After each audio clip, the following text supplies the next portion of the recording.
Mas o embrião ainda não tem?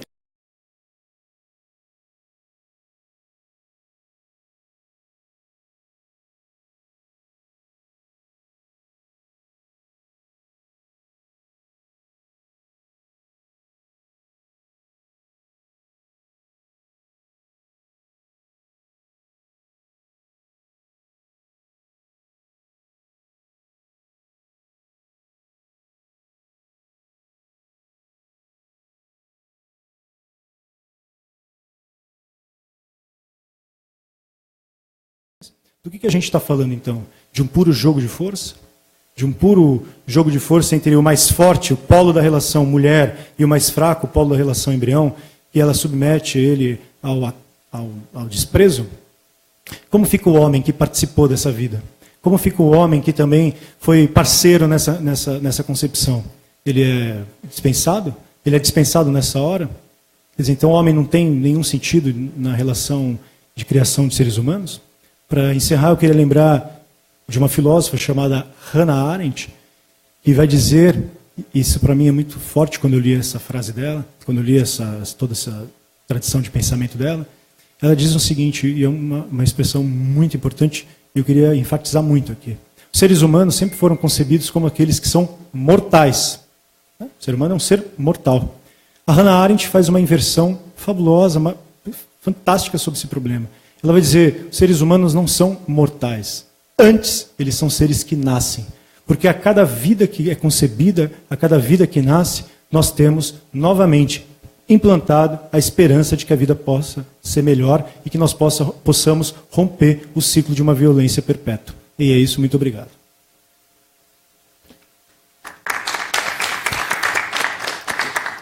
Eu agradeço, professor Raso. Então, antes de eu passar a palavra para a Márcia, só lembrando que é uma reunião de trabalho, para quem está nos acompanhando agora, é uma reunião de trabalho do vereador Fernando Holliday. Tá? Estamos aqui com o professor Raso, com o Kim Kataguiri, com a Márcia Pinho.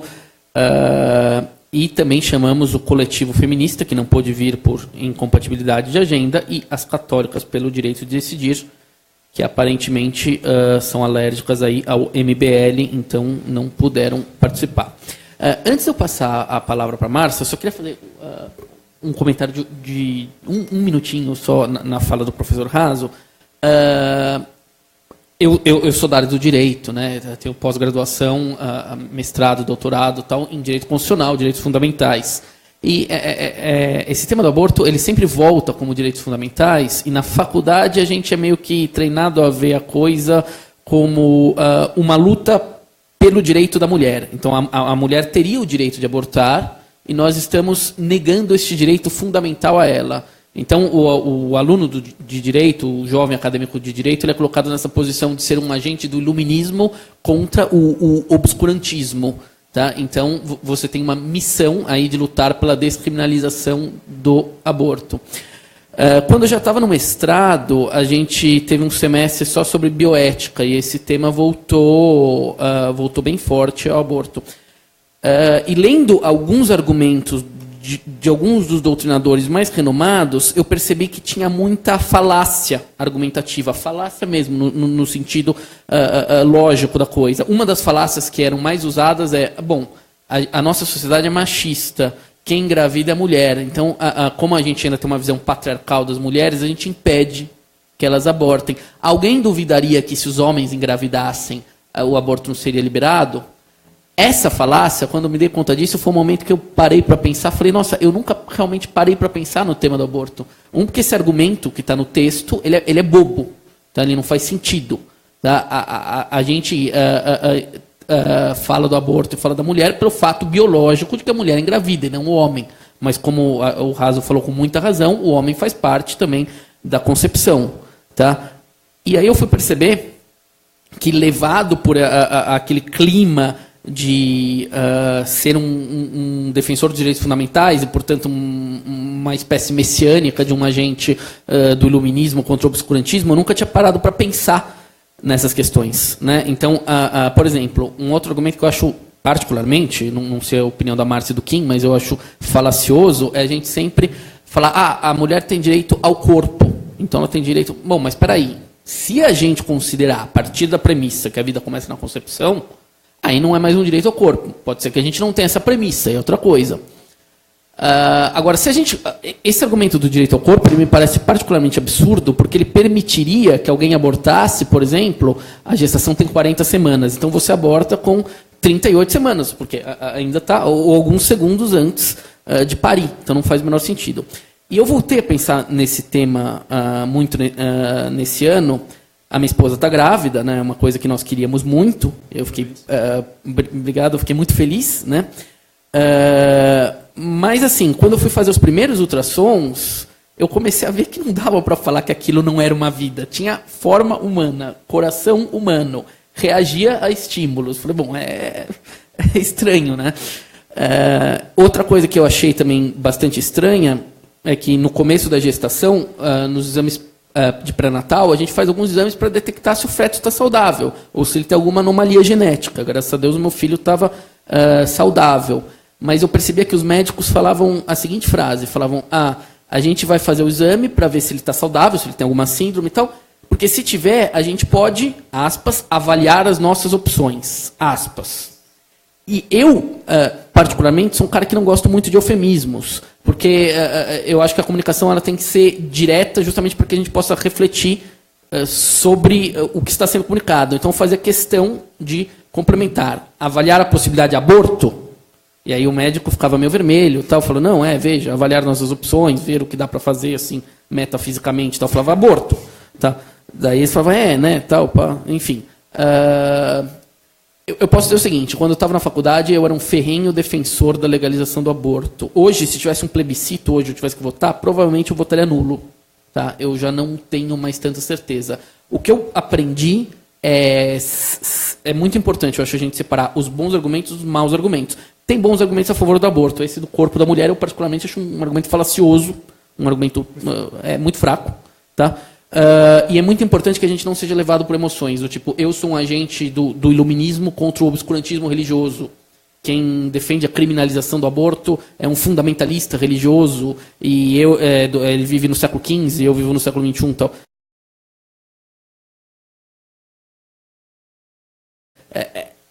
Essa é a pior forma de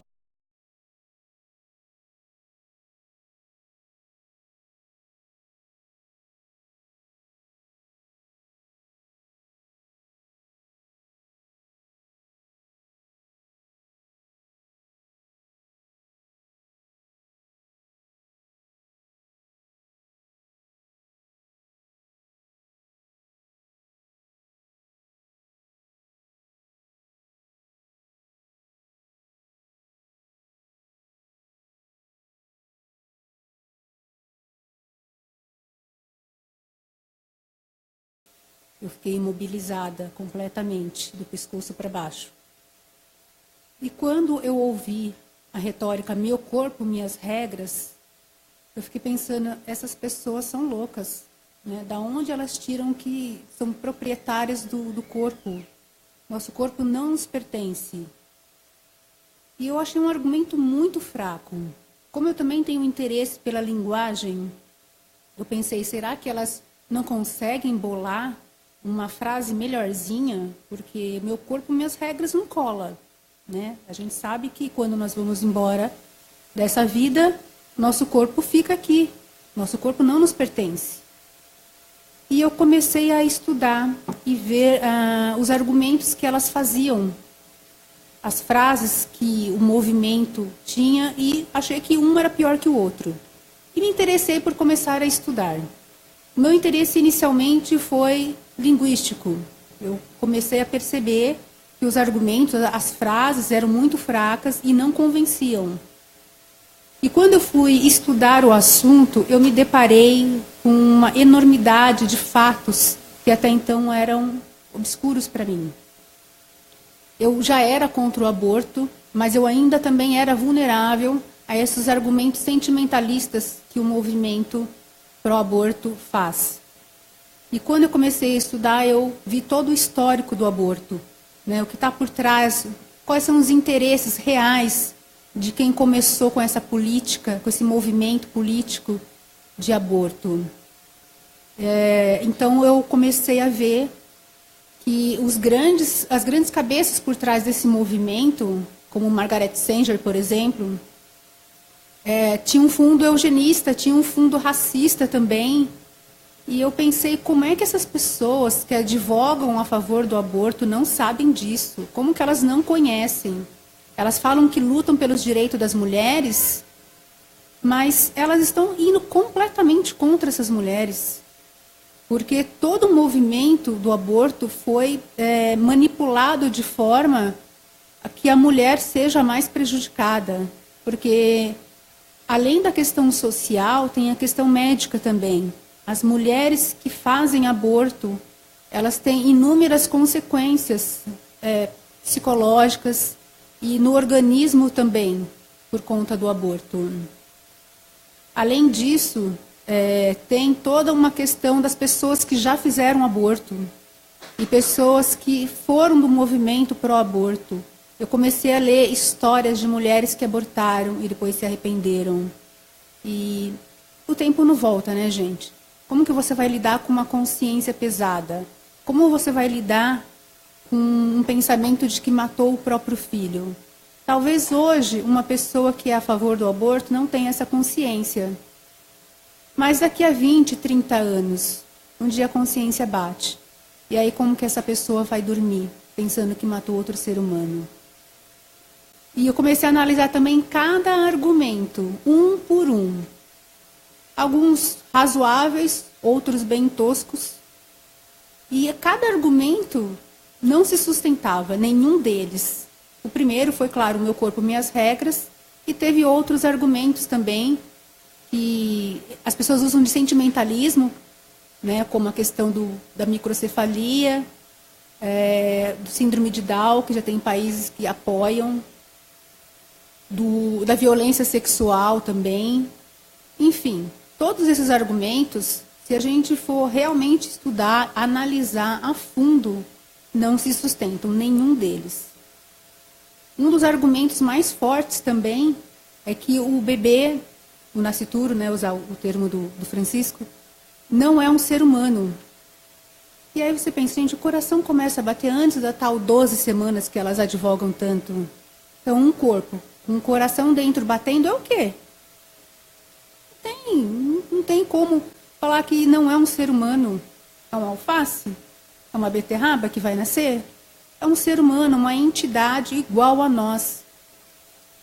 Com a mesma dignidade que eu tenho, com a mesma dignidade que qualquer um de nós tem. Ele não é menos ser humano por estar dentro da barriga da mãe. Ele tem o mesmo valor, porque é um valor intrínseco. É uma vida, e não apenas uma vida, mas é uma vida humana. Ele faz parte da mesma comunidade.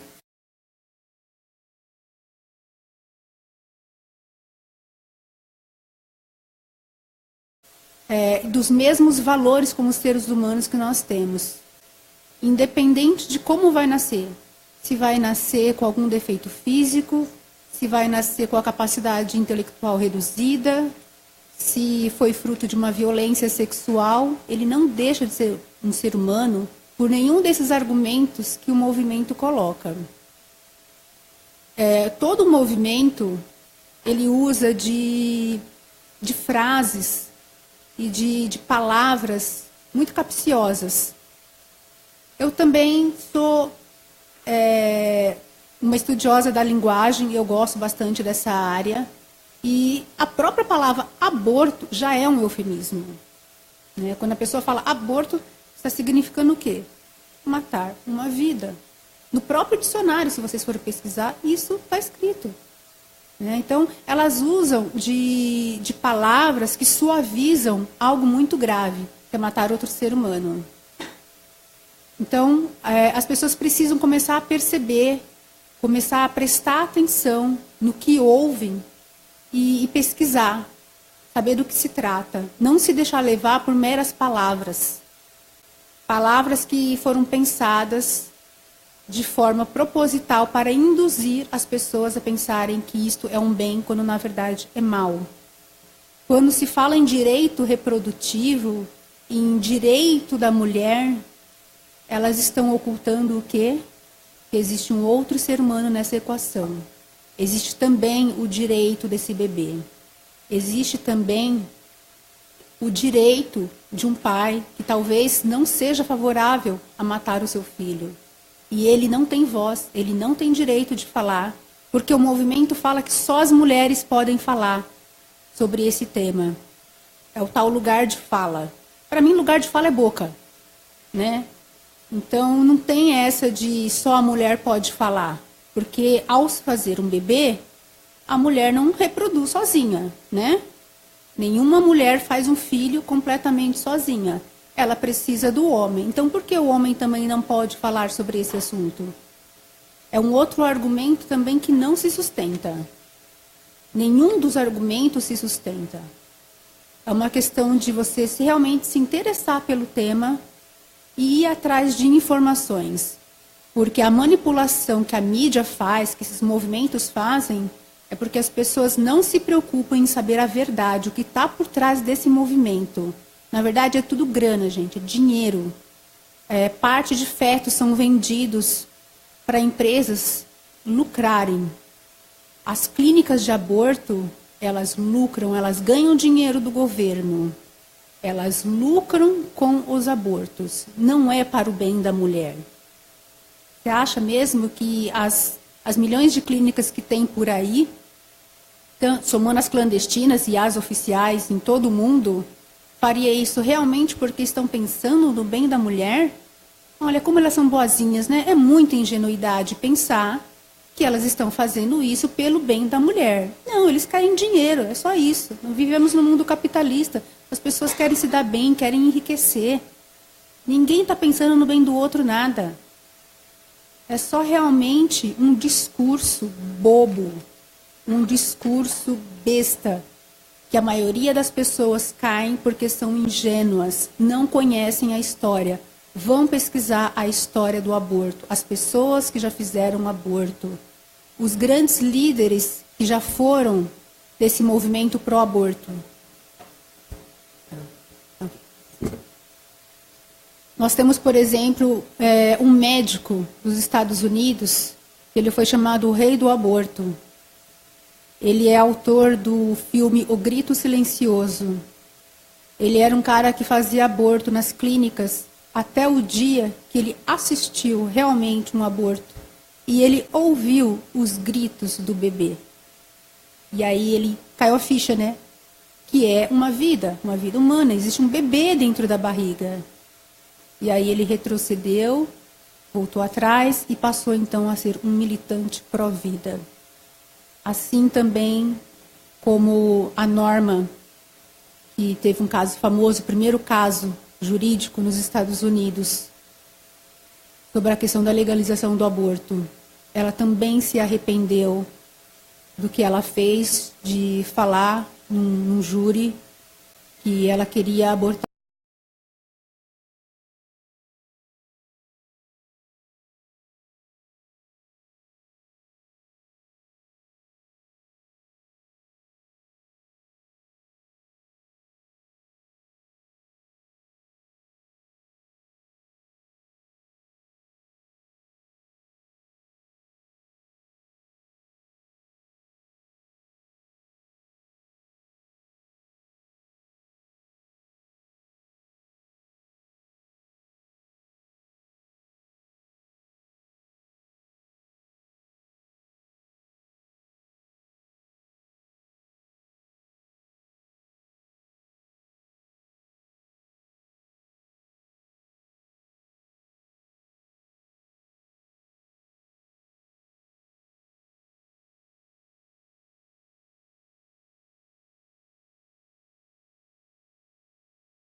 acompanhando online essa audiência, cumprimentar a todos. Acho que a grande questão, para aqueles que estão bem intencionados no debate, é onde é que a vida começa. Né? Não acho que a maioria que não são, porque não acreditam que a humana, né? E essa eu acho que é uma das discussões centrais e mais relevantes. Né? Claro que existem as exceções radicais, existem as exceções que não vem problema em você acabar com uma vida humana, e exemplo disso a gente já está tendo em alguns países da Europa, né, em que partidos de esquerda radical já propõem o chamado aborto pós-parto, né, o que aqui no nosso Código Penal é infanticídio, né? O professor Panelli está aqui para me corrigir, mas matar, né, o próprio filho em estado puerperal durante ou logo após o parto, não? E só uma coisa, o infanticídio ainda pressupõe o estado puerperal, que é a mulher deprimida no estado clínico. Se for outra pessoa que faz, ou a mulher sem esse estado puerperal, aí é homicídio mesmo, né? Sim, exatamente. Bem mais grave. E, enfim, essa pauta avança ali, mas não tenho a menor dúvida de que é uma minoria de radicais que, de fato, queira isso, que, de fato, acha que esteja tudo ok num assassinato. A meu ver, a principal questão é de que é absolutamente impossível provar que o feto, a partir da concepção, não é uma vida humana. Eu acho que esse é um dos pontos principais. Existe, sim, a corrente majoritária da ciência que diz que a vida começa a partir do momento em que há atividade cerebral, mas além dessa corrente não ser única, né, não é um consenso científico, ela é uma corrente majoritária, também não é uma lei, como a lei de Newton, né, é uma teoria, e eu não acho que a gente possa basear uma política pública tão importante, uma decisão moral tão importante como essa, em algo duvidoso dessa maneira. Filosoficamente, eu acho que é um assunto mais complicado ainda, né? Porque você tem discussões prévias aí, tem um prazer de ter um filósofo aqui do lado para contribuir no debate nesse sentido, que é a questão de que se a vida é apenas aquilo que se vê, aquilo que se toca, aquilo que é palpável, aquilo que é material, ou se existe um mundo metafísico, né? Independentemente de você acreditar em Deus ou não, essa é uma questão filosófica relevante. Questão essa que não tem solução até hoje, né? Desde Sócrates ali, que dizia que todos nós somos cópias imperfeitas ali do mundo das ideias, em que existem cavalos perfeitos, existem rasos perfeitos, existem quins perfeitos, e todos nós aqui somos, de certa maneira, cópias imperfeitas. Acho que é igualmente ou até mais difícil de você provar filosoficamente que aquilo não é uma vida. Já foi citado aqui o argumento principal, né, principalmente nos movimentos feministas, de que meu corpo, minhas regras. Né? Acho que não resta dúvida, à mesa pelo menos, e que é muito difícil você dizer que é simplesmente o corpo da mulher, que o feto faz parte do corpo da mulher. Cientificamente, e isso sim é um consenso, um ser humano não tem 2 DNAs. Um ser humano tem um DNA que define e pauta suas predisposições para doenças, muitas vezes pauta até capacidade intelectual, em certa medida, claro, não é nada fatalístico, mas é absolutamente impossível que uma pessoa tenha 2 DNAs, e a partir do momento em que você tem, a partir do momento da nidação, né, você tem o feto com seu próprio DNA. Outro argumento muito utilizado é de que então vocês estão fazendo a crueldade de obrigar a mulher a cuidar desse feto. Não existe a obrigação de que a mulher cuide, né? Uma vez que o filho nasça, a gente tem aí uma proporção hoje no Brasil de 3 casais para cada criança no orfanato. Então, pessoas que se dispõem a cuidar desses filhos, que essas famílias não desejam cuidar, não faltam. Então, não acho que seria por falta de cuidado que esse tipo de política pública poderia ser justificado. Outro argumento bastante utilizado é que o Estado é laico e que dogmas religiosos não devem pautar a política. Com essa afirmação eu concordo completamente, mas não acho que isso seja pertinente à discussão do aborto, porque isso não envolve religião de nenhuma maneira. Eu mesmo, quando era ateu, fui ateu a maior parte da minha vida, né? Mas recentemente, 2 anos, que me tornei anglicano, mas mesmo ateu também me posicionava contra o aborto, justamente pela discussão filosófica e científica de que se aquilo é uma vida ou não é uma vida. Né? E de nenhuma maneira a gente pode ignorar também, é claro, a gente não pode deixar dogmas religiosos pautarem a política, mas nós também não podemos negar a influência e a cultura do cristianismo no Brasil, porque um Estado que se nega a ouvir pessoas que têm religião, um Estado que se nega a ouvir os pontos de vista daqueles que são religiosos, não é um Estado laico, é um Estado totalitário. É um Estado que quer cercear a liberdade de crença do seu povo. Outro ponto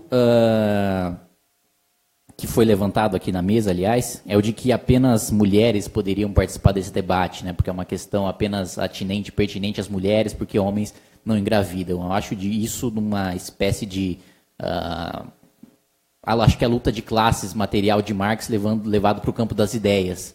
Né? O burguês não entende o proletário porque o burguês é burguês, o proletário não entende o burguês porque o proletário é proletário. Acho bem complicado a gente pautar um debate nesses termos, porque, por exemplo, então eu poderia entrar com um processo, entrar com uma ação de indenização contra o Estado brasileiro, porque o Estado brasileiro ele fez parte da aliança dos aliados, né, que lançaram 2 bombas atômicas contra o Japão. E eu sou descendente de japonês, então poderia exigir uma dívida histórica e ninguém mais poderia participar desse debate, porque afinal só japoneses foram afetados por essa questão. E por aí vai. Né? Ao mesmo tempo, só negros poderiam debater sobre cotas raciais, apenas gays poderiam debater sobre a questão do casamento gay, apenas pobres poderiam debater sobre políticas sociais. E isso é uma coisa que mata completamente o debate, é completamente antidemocrático e é impossível você pensar numa sociedade pacífica, numa sociedade democrática em que... as pessoas se dividem dessa maneira a ponto de não discutirem umas com as outras. Acho que a lógica, a razão é única e é universal e as pessoas podem se entender independentemente do sexo, raça, cor, credo ou o que quer que seja.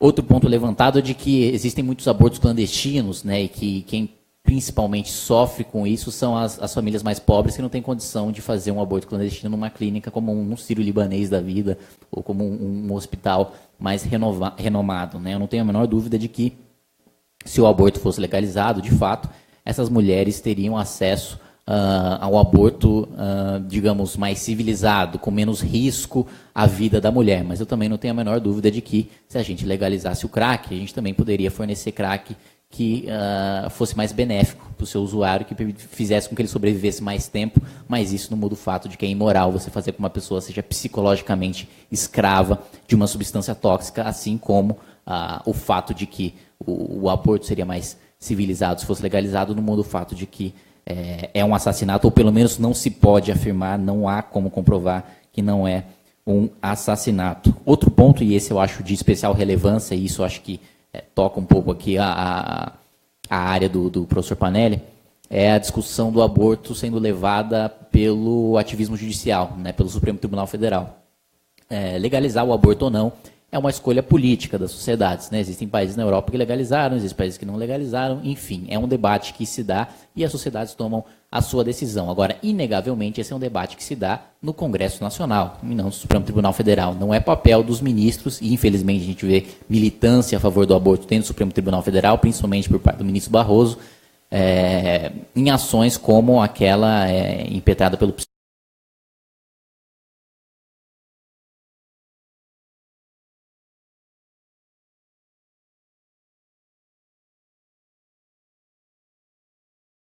PSOL, se não me engano, recentemente, e daquela mulher que simplesmente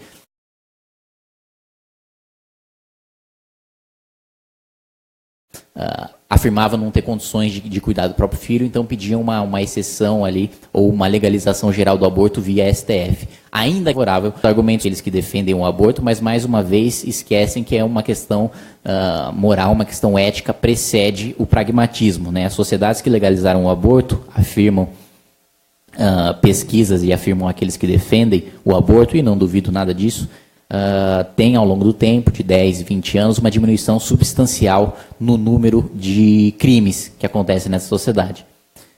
Acho que essa é uma argumentação verdadeira, mas inválida. Né? Não acho que tratar sobre a criminalidade de uma sociedade ou o IDH de uma sociedade em uma questão como o aborto seja válido, porque senão a gente pode adotar políticas públicas, como já levantado aqui pela Márcia, como a eugenia, né?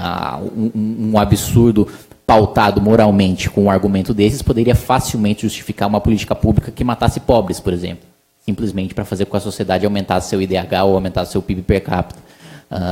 É pragmaticamente eficiente para os fins de melhorar índices, mas é uma coisa absurda. né? É um assassinato em nome de um utilitarismo imoral, né? Ou amoral. Para terminar, acho que o argumento central e o ponto central é de que não tem como a gente dizer, nem filosoficamente, nem cientificamente, não tem como afirmar categoricamente que o feto não é uma vida humana. Não há como a gente fazer essa determinação, não tem como provar nem de um lado, nem de outro. E nesse ponto, acho que eu fico com... e eu acho que a sociedade também, a maioria da sociedade acha razoável ficar com algo similar à aposta de Pascal, né? Na dúvida, não cometeremos um assassinato. Na dúvida, é melhor a gente preservar a vida do que arriscar terminar com a vida de uma pessoa que ainda nem teve a oportunidade de conhecer o que é a vida em si. É isso, gente. Obrigado. Antes de eu devolver a palavra para o vereador Fernando Holliday, até para que a gente possa fazer as perguntas, eu só queria comentar um aspecto da fala do Kim, que ele citou a ação que tramita no Supremo Tribunal Federal para tentar descriminalizar o aborto, chama-se a DPF, né? Arguição de Descumprimento de Preceito Fundamental, que foi movida pelo PSOL. Tem dois aspectos que eu achei particularmente, e aí desculpem o termo, mas particularmente grotescos nessa ação. Tá? Primeira coisa, o partido moveu a ação, coisa que ele pode fazer, e é uma ação que tem como característica o controle de constitucionalidade abstrato. O que significa isso? Você não pensa em nenhum caso concreto. Você pega uma lei, no caso o Código Penal, e vê se ela é compatível com a Constituição. E, de repente, no meio do processo, o PSOL tenta constranger o Supremo Tribunal Federal, levando no bojo da ação um caso concreto de uma senhora que estava grávida tal, e queria fazer o aborto. O que é um pedido que, assim, até as pedras sabem que é impossível de ser apreciado numa ação abstrata. Ou seja, foi um pedido claramente feito para constranger o tribunal. E fico feliz que a ministra relatora não tenha se deixado constranger, né, a ministra Rosa Weber. Mas fazer esse tipo de pedido totalmente descabido visa justamente isso, visa constranger o tribunal. O segundo aspecto que eu achei grotesco é que falavam com relação a essa senhora que estava grávida, tal, que queria terminar a gravidez, falavam, não, nós estamos protegendo os direitos dela, estamos militando pelos direitos dela, e expuseram ela de uma forma assim, pavorosa, sabe? Um drama pessoal muito forte, exposto como uma propaganda político-partidária. Eu, particularmente, achei isso um atestado de falta de ética. Tá? Então, só complementando isso, porque o Kim chegou a citar. Bom, antes da gente passar as perguntas, então eu devolvo aqui a presidência para o vereador Fernando Holliday.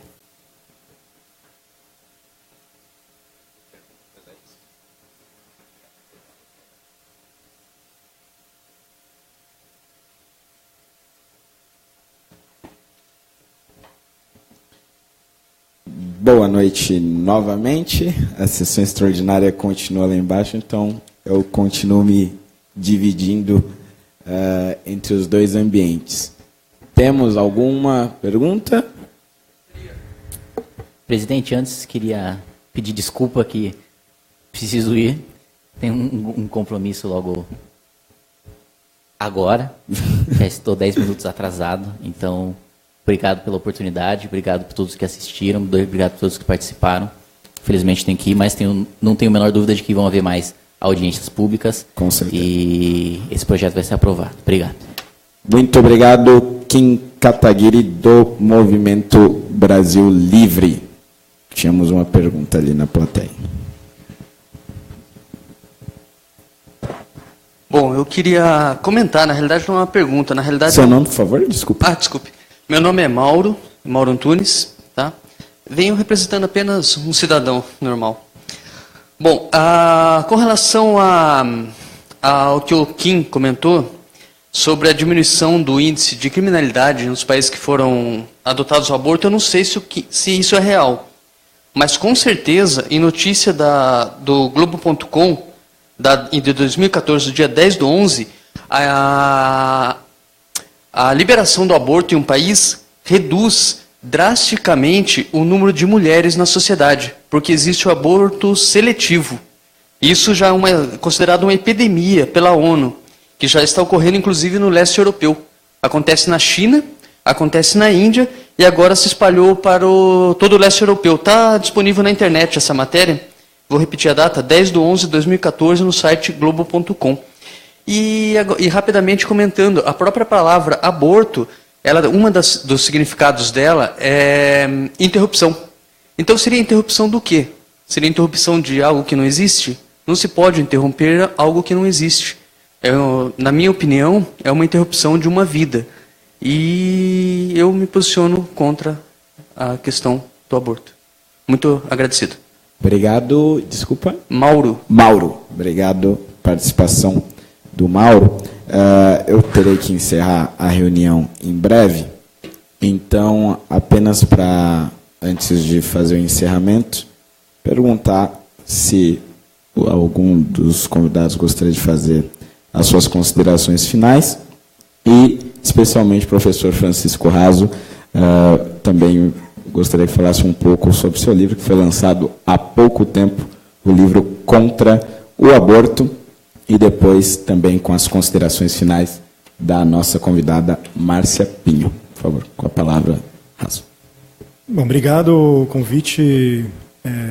Novamente, enfatizo isso. Acho que é de extrema importância simbólica, e eu entendo que política se faz primeiro simbolicamente. Assim, a natureza da política é simbólica. E nada mais importante, como quem lembrou aqui, do que fazer política no seu tempo certo, no seu locus, no seu espaço político, que é esse também, né? E sobretudo. Sobre o meu livro, ele é um convite da minha parte, da parte da editora, sobretudo, ao debate público do aborto. Ele é um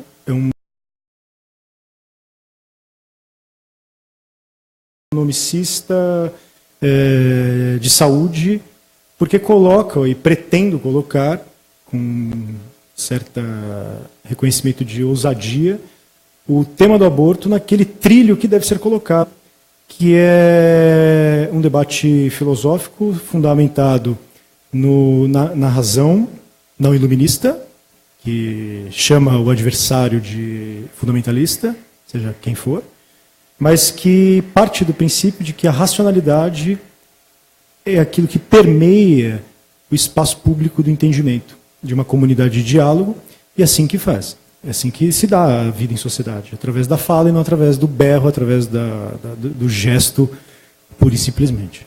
Então, meu livro é um convite para o debate público e colocando alguns tópicos desse debate público no seu eixo, que eu entendo ser o melhor eixo. Quer dizer, qual? Que a racionalidade, não o sentimentalismo, não ataques gratuitos, não a linguagem manipulada pela retórica, é o caminho. Quer dizer, o caminho é você mostrar o que está, sem eufemismos, o que está efetivamente em jogo na questão do aborto. Assim, eu também tenho horror a eufemismos e procuro mostrar ao longo do meu livro que estes eufemismos, sejam por parte de que lado for, são perigosos. Porque o que é o eufemismo neste sentido? É um domínio no sentido de poder da linguagem, de poder alterar a linguagem conforme a carruagem anda, conforme o jogo vai. Quer dizer, o eufemismo é a capacidade que nós temos de dar à palavra um sentido diferente e esvaziá-lo do seu sentido correto e diminuir, minimizar o sentido correto da palavra ao longo, justamente, da sua manifestação pública. Então eu mostro no meu livro, numa parte muito longa dele, que há um uso recorrente destes eufemismos com terminologia que esvazia um senso de que nós vivemos numa comunidade de pessoas. Então esta abstração do direito como direito reprodutivo, por exemplo, que é uma abstração, a ideia de direito da mulher, que é uma abstração, porque o direito, na verdade, é o direito das pessoas. O direito, por exemplo, sem entrar em polêmica aqui, mas quando eu falo em direito LGBTQI, quer dizer, eu estou dando direito a uma sigla e não efetivamente às pessoas. Quer dizer, a gente tem que tomar um cuidado porque o direito precisa ser, pelo menos num primeiro momento, quase evidente. Eu preciso reconhecer na face do outro aquilo que é dele, aquilo que me estabelece um limite nas minhas ações. Então eu busco no meu livro mostrar a natureza do direito, pelo menos na sua parte mais filosófica, que ele não pode estar submetido ao poder, de que há um perigo muito grande com a linguagem, com a retórica. E por último momento, e por última parte, discordo um pouco do Kim, embora eu concorde que a razão é arriscada, ela é falível, eu posso estar errado, e é por isso que a gente faz debate, é por isso que a gente conversa, é por isso que a gente dialoga. A falibilidade da razão é uma das coisas mais fundamentais, porque não pode entrar na sua arrogância de dizer isso é certo, senão nós caímos numa ditadura. Que é o seguinte, o conceito de pessoa, o conceito de ser humano, ele não é biológico, ele não é científico. Categorias como pessoa ou são jurídicas ou são antropológicas. Como eu não lido com o direito, eu lido no sentido da política, no sentido da, jurídico, eu lido no sentido antropológico. Então, o conceito de pessoa, para mim, assume a sua expressão, a sua expressividade na ordem da antropologia filosófica, que é pensar o que é uma pessoa, e essa pessoa precisa ser analisada à luz. Então, o que eu vou acabar fazendo? Diferenciando ciência da filosofia. Então, há um momento muito longo no meu livro, talvez a parte mais difícil, que é mostrar que a ciência não é detentora do monopólio da verdade da vida em sociedade. Quando nós nos relacionamos com um ser humano, quando eu me relaciono aqui com você, com a Márcia, eu não estou me relacionando com uma entidade biológica. Eu estou me relacionando com uma pessoa que tem uma face, que tem um rosto. O embrião também tem um rosto, embora um rosto invisível. Embora um rosto que é invisível para a comunidade, mas que é visível, graças à tecnologia, já a ultrassom. Quando você faz o ultrassom de um bebê, de um embrião na gravidez, você não está diante de um amontoado de célula. Você está diante de um filho. Você está diante... Uma mãe já pode se declarar, sou mãe. Um pai já pode se declarar, sou pai. Quando nós falamos em amontoado de células ou entidade biológica, isso é posterior à teoria científica. Então, no meu livro, tenho extremo cuidado de separar a linguagem, e com muito respeito, da ciência, da política e da filosofia. Mostrando que a linguagem filosófica tem um lugar privilegiado, porque ela é racional, no debate do aborto. Muito obrigado. Obrigado, Raso. E para concluir, para suas considerações finais, blogueira Márcia Pinho. Bem, eu gostaria de chamar a atenção mais uma vez sobre a questão da linguagem, porque isso é uma grande arma nesse movimento. Eles utilizam de retórica, eles mudam o sentido das palavras, né? O campo semântico é completamente distorcido, eles falam uma coisa para dizer outra completamente diferente, e muda o significado. E as palavras têm muito a ver com o que nós pensamos, com as nossas ideias. A partir do momento que eles manipulam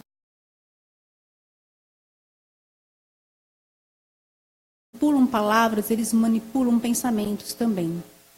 Então, não caia nessa. Vá pesquisar. Não se deixe levar por ativistas, por frases de efeito, vazias, inclusive, que parece que tem um grande significado, mas se você for estudar, não tem significado nenhum. E, assim, quando eu comecei a estudar, não existia esse livro aqui contra o aborto. Me facilitaria muito a vida, se tivesse, na época, não tinha. Eu comecei a ler agora com o lançamento, me ajudou muito. Então, se você for falar sobre aborto, eu recomendo que você pesquise, estude esse livro. Leia também a bibliografia que o Francisco Raso coloca, tá? Para não passar vergonha, porque muita gente passa vergonha, sabe? Só repetindo, tagarelando frases de efeito, sem consistência nenhuma, sem fundamento, sem saber o que estão falando. Então, quer falar sobre aborto? Quer defender o aborto? Beleza, mas estuda. Tá? Não passa vergonha, não. Principalmente na era de internet, Nossa Senhora dos Prints está aí, né, para pegar os prints que são colocados de uma maneira impensada na internet. Pessoas que falam um monte de coisa sem saber o que estão falando. Então, assim, o aborto, uma mulher abortar, ela não vai deixar de ser mãe. Ela vai ser mãe de um filho morto. Essa é a questão.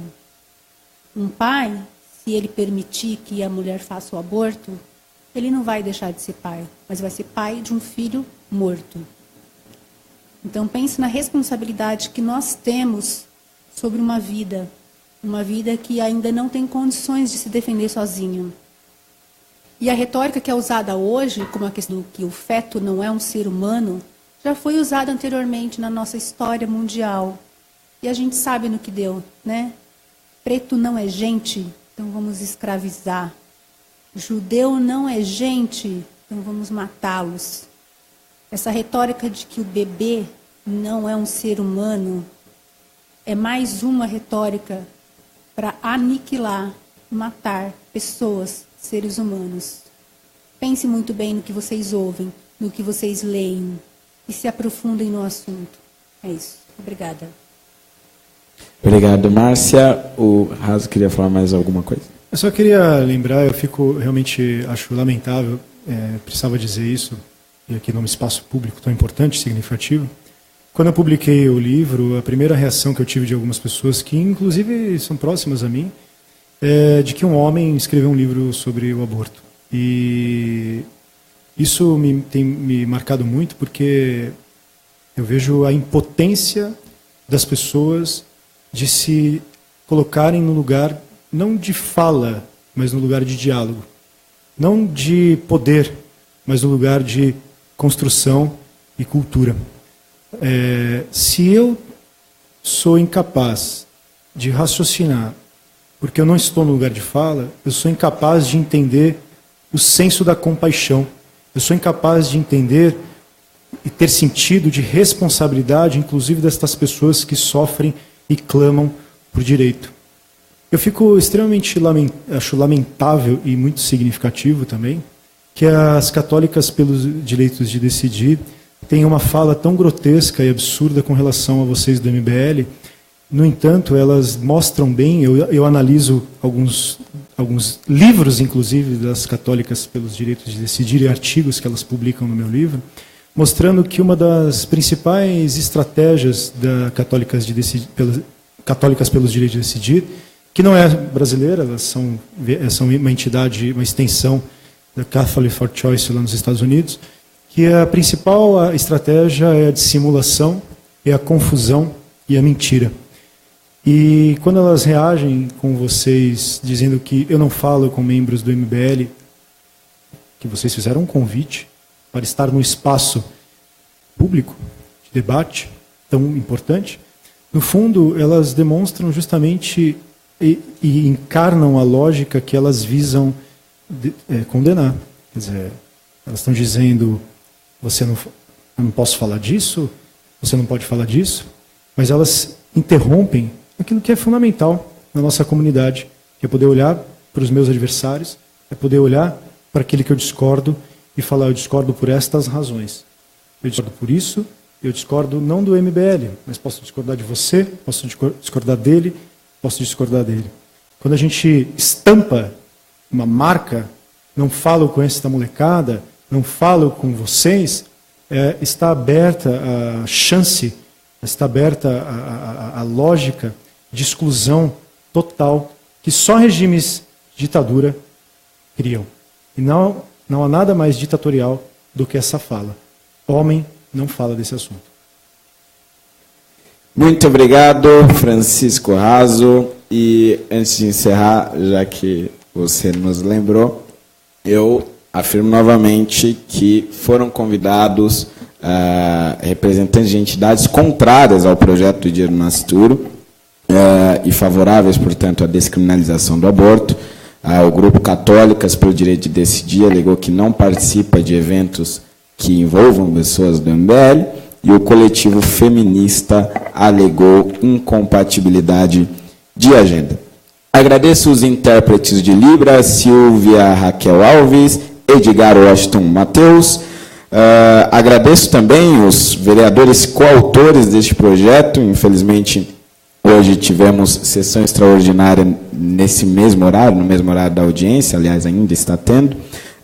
Mas agradeço os vereadores João Jorge, do PSDB, Rinaldo Gil, do PRB, Gilberto Nascimento, do PSC, vereador Conte Lopes, do PP, vereador Eduardo Tuma, do PSDB, vereador Isaac Félix, do PR, vereadora Santadeu, do DEM, vereador Ricardo Nunes, do PMDB, vereador Costa, do PSD, portanto, vereadores dos mais diversos partidos, pelo apoio que tem dado ao projeto, e muitas outras audiências públicas virão, e espero conseguir marcar com uma maior antecedência, até para termos uma melhor discussão sobre o tema. Agradeço os convidados aqui em Kataguiri, que precisou sair, professor Francisco Raso, autor dos livros Contra o Aborto e Imaginação Totalitária, ambos pela editora Record, a nossa blogueira Márcia Pinho, do blog As Letras Transformam, Palavras Libertam. Agradecer a presença dos que estiveram aqui neste plenário, claro, a presença do nosso excelentíssimo moderador, consultor jurídico, professor grande constitucionalista Luiz Felipe Panelli, e agradeço a audiência de todos que nos acompanharam pelo site da Câmara Municipal de São Paulo, pela página do Movimento Brasil Livre e pela minha página. Agradeço a presença de todos e declaro encerrada a presente reunião de trabalho.